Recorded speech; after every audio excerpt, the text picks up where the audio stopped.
Hello everyone, and welcome to this podcast. If you're looking to expand your English vocabulary and improve your language skills, you're in the right place. Today, we're diving into the famous book 504 Absolutely Essential Words, a fantastic resource for mastering key English words used in everyday conversations, exams, and professional settings. In this podcast, we will learn 6 words from this book, and by the end, we will have a short story using these 6 words. You'll learn their meanings, how to pronounce them correctly, and how to use them in sentences. By the end of this lesson, you'll feel more confident using these words in your speaking and writing.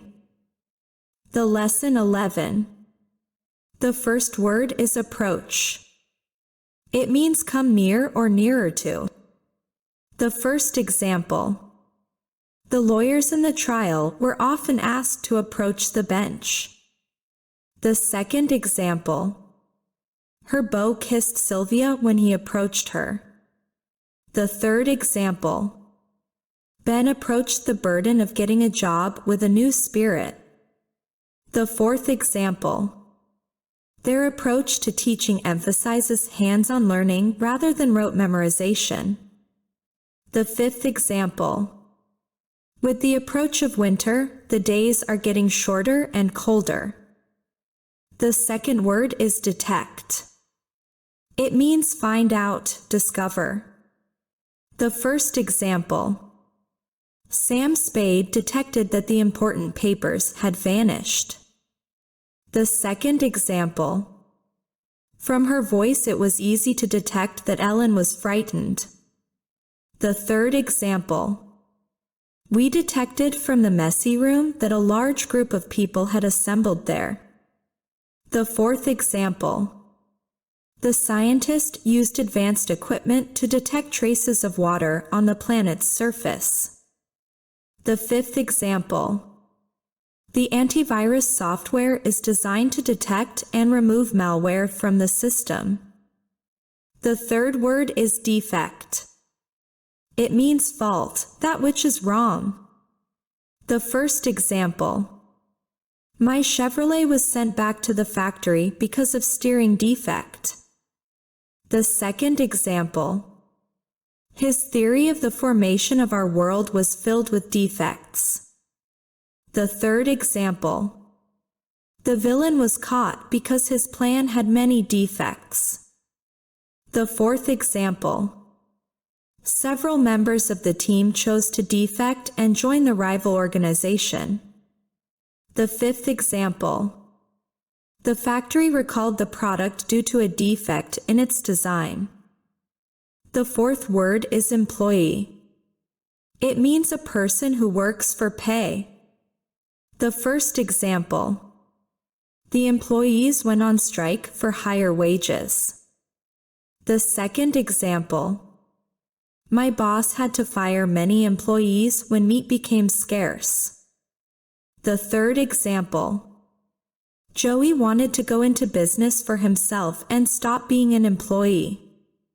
The fourth example. The company awards the Employee of the Month title to someone who has performed exceptionally well. The fifth example. The new policy ensures that every employee receives equal opportunities for growth. The fifth word is neglect. It means give too little care or attention to. The first example. The senator neglected to make his annual report to Congress. The second example. Bob's car got dirty when he neglected to keep it polished.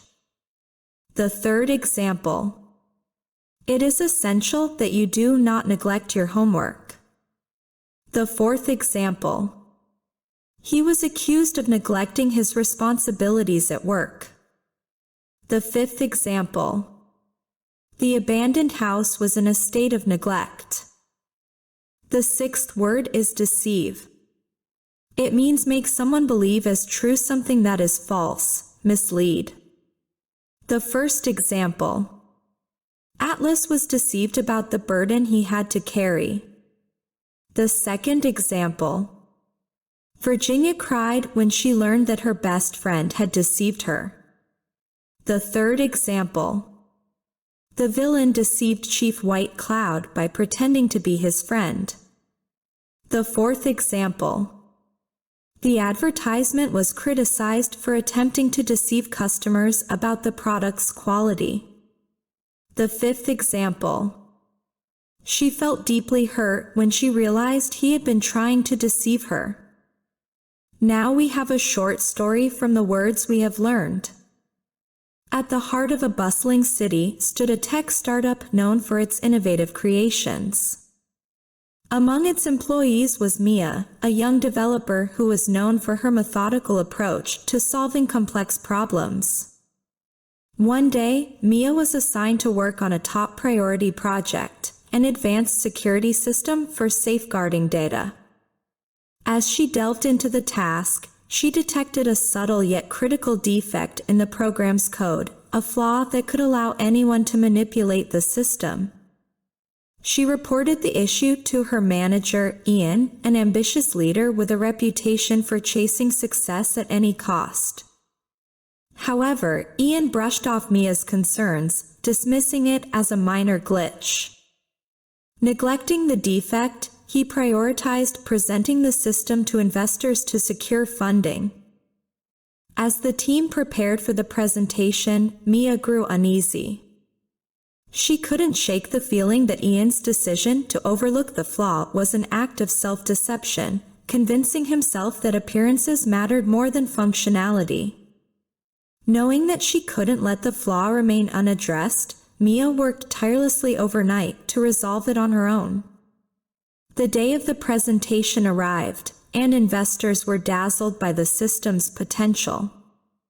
Unbeknownst to Ian, Mia had already eliminated the defect.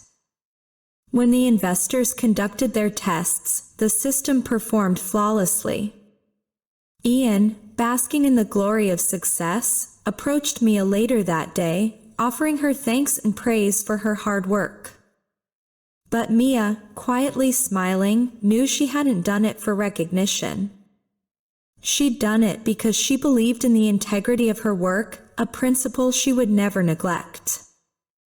I hope you enjoyed today's lesson, and until the next one, goodbye.